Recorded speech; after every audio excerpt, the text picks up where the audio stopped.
pronúncia. Hoje a gente vai aprender a diferença entre cough and coffee. Coffee. Cough é tossir, tá? Tossir quando você está doente, tá? E você tosse, ok?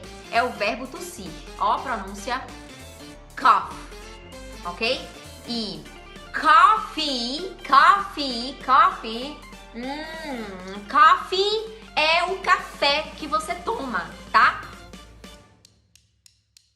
Coffee and cough. Coffee and cough, ok? Diquinha rápida do dia pra você. Vamos lá de novo. Coffee and cough, ok? Coffee and cough. Você não erra mais agora. Dica do dia. See you in the next video.